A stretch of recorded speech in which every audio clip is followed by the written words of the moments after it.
What up, YouTube? Johnny B, UpsideDownDrafting.com, Week 6 waivers. Thanks for joining us. Let's get right into it here. Let's take a look back on last week. I was out. I was on vacation, but I still told you to go get Ed Dickinson. Yes, I did.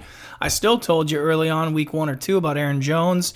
He's been on my bench in all leagues, including Scott Fish. I got the win there, and you like that there? Little accent for you. Yeah, man. I mean, we've been doing good so far. I gotta admit, we've said some pretty cool names on this list. I'm looking here: Chris Thompson's of the world, Aguilar, Vereen's coming around, Alex Collins and Kamara. And I was really high on Tariq Cohen even preseason.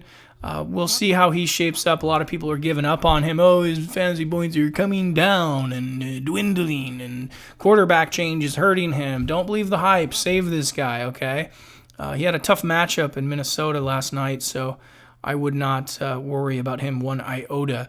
I would continue what we're doing, stash these guys before your buddies do, and they're going to be like, what, man? I didn't know you picked him up a week earlier. Yeah, because we're watching these planes land. They're out in the sky. They're coming down. They're ready. They got the landing gear out. The wheels are out. We're just catching them before.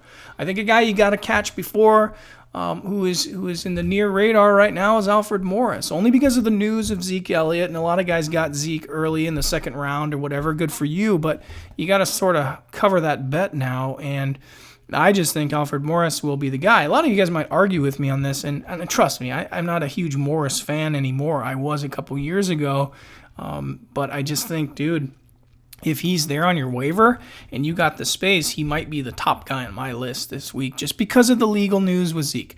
The Shark, our boy Charkandrick West a few years ago we talked about, he's starting to make waves on the radar only because anything like the Roman Empire, right? Chiefs are the best team in football. They're riding the crest of the wave, and what's going to happen? I don't know. I'm not wishing any bad luck upon that team. I actually happen to like the Chiefs. I really enjoy watching Alex Smith and Tyreek Hill and all these guys. But just what if, right? Anything happens to their precious running back Hunt, okay? And Kareem Hunt goes down, then boom, you have a guy in the wings. Same thing with this Seattle thing. I don't have any magic pills here for you people, and I hope you don't think I'm just throwing these names out and I hope they catch fire. That's what one guy told me.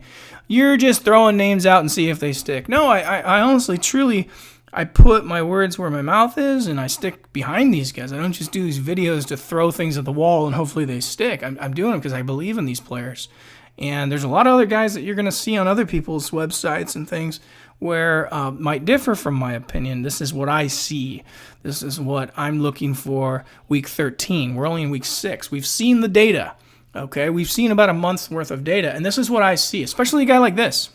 You got LeGarrette Blount out there running really well and one of the best offenses out there.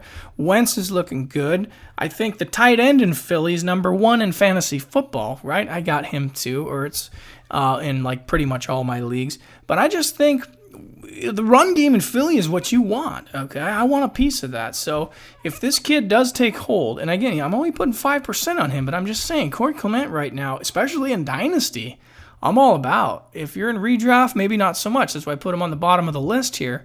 Same with this guy, I suppose, in redraft. But again, I don't want to miss the boat come week 9, 10, or whatever, and Blunt is nursing a hamstring or a knee or something like that, where you could have a chance to get him now before everybody races. So guy to watch for sure. Week 6, I don't have any groundbreaking news here. These are all guys we've talked about before. I just think Roger Lewis is kind of the only guy. If he's available on your waiver wire, he might not be. I'm sure somebody has him, but if he is, marquee guy to go get. Nelson Aguilar, I put him on here only because he's the standout wide receiver. I mean, I don't really know what's on your waiver wire. I'm guessing here. I'm not putting obvious picks. There's other receivers I could put on here, but I'm just saying I see in Yahoo leagues, ESPN League, CBS, I see Aguilar out there. I don't know why. So if that's your case in your league, I don't know what the hell you guys are doing out there, but go get him. And then we talk about Mr. Flash Gordon.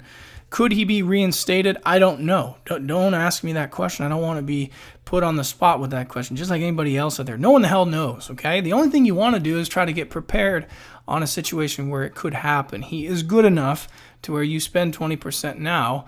I haven't mentioned him on any other shows, except for maybe the first show. We talked about keeping an eye on him with news, but then nothing happened. So this might be your chance to really make a play here because it's week 6. You know, you're typically only playing for like week 13, week 14 here to try to make the playoffs. So this is it. This is kind of that halfway point. So you either get him or you don't, and somebody else does, and you take a chance. I'm not giving up on Chris Godwin at all. I don't care if you're in redraft or whatnot. In Dynasty, this is a guy who was my number 2 receiver coming out of this draft class, and I have not given up on him. So if you can trade him with your buddies and you have the space, consider it. A lot of you redrafters out there in the 8-man, 10-man leagues, just disregard this. He's too deep for you. Don't worry about Godwin in a redraft league. Why don't you worry about one of these guys up here? Trade for one of these guys up here instead. But for you deeper leagues out there, here's a guy that keep your eye on. I'm just saying, a lot of Tampa Bay injuries. There's some vets on that team. We don't know what's going to happen. I mean, Cameron Brate to, Mike Evans. What happens? You need to be prepared for those situations about now. Let's say your record is 1-5. Let's say, coming into this thing, then you pick up a guy like this, maybe you can turn it around. I don't know what your record is, but I'm just saying right now, you got to be cognizant of some of these names. I know a lot of people that only has 1 win in fantasy right now, and they're giving up. The secret is you just can't lose 7 games. I lean more mathematically towards 6.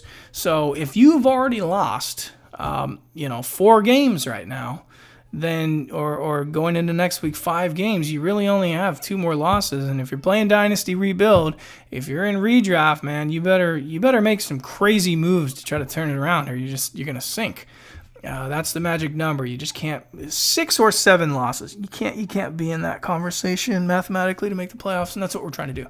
Okay, so I told you about Ed Dickinson. I'll put him on here again just because I don't have any other real big names out there for week 6 other than Kittles. Everybody knows about Mr. Kittles on the 49ers. Yes, of course, I'm a Niner fan, and I'd recommend him. I think he's still a little early in most of your redraft leagues to get, but I'm talking Dynasty here. So if he's not drafted, which I'm sure he is, then there you go. You can put some money on him as well. And then on the cheap, O'Leary steps in for Buffalo. I'm not really too fond of the Buffalo tight end situation over there. I'm not really interested, really. But if you want to get him on the cheap, there's a name for you. Defense this week, for sure, it's Atlanta, but I'm sure they're gone. So Tampa Bay, I'd throw in there next, only because who they're going up against. Let's we'll reconvene next week. But I just think, the one guy, I'll tell you, I'll go back to this one. The one guy right here that just totally fascinates me right now is this Corey Clement, only because of what's going on in Philly. Wisconsin bred, okay, 220. He is 22 years old out of the backfield, and I just think, I know Wendell Smallwood's out, and you got Kenyon Barnion over there. He's doing some things, and obviously you got LeGarrette Blount, but it's funny, guys, how these injuries keep happening to folks, and all of a sudden, look at Seattle. My God, all these injuries and people emerge. So for some sneaky reason, I just think there's some market out for him. He is the lowest guy on my list, but don't forget about him. And I hope and wish you guys a great week 6 coming up. Fishbowl, doing okay, 3-2 right now. Here's my team. I've had a couple buys. I lost Dalvin Cook to injury, which was a terrible, terrible shame, and also Ty Monty. But I did back him up with Aaron Jones, like I talked about. I have Alvin Kamara here. And here's a guy, because the Steelers are in such disarray right now in just everything going on in the NFL, number one, but the Steelers' schedule gets freaking vicious. And if Le'Veon Bell ever went down, this guy could get a lot of minutes for me. He is a possible league changer in fantasy football. Now, the Steelers are going to suck, and I mean bottom of the barrel this year. With the schedule they're facing, and you got a quarterback who's talking in the locker room about retiring, so I don't know what the hell's going on with Big Ben, but all I know is there's still fantasy points for a guy named James Conner if he gets in. Certainly this guy did not pan out for Arizona. I took a chance on him, whatever.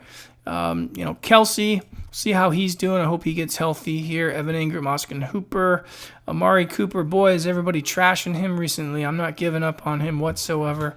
I see some big things second half of the year. I got Hogan, Lockett, Corey Davis, Cooper Kupp, and we'll see how we do in the Scott Fish. I think right now I'm somewhere in like the 400 range or something out of 700 people. So look, just to be invited to this tournament, I'm very excited, and I'm 3-2, fifth place or something like that out of 12 guys. So I'm still working it.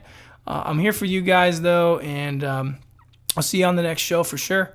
Thanks for tuning in. Johnny B, UpsideDownDrafting.com. I did get a chance to play golf last week. I had so much fun. Hit the driver. Just can't putt, but that's what happens when you're almost 40 years old. All right, guys, I'm out. See you next show. Be good.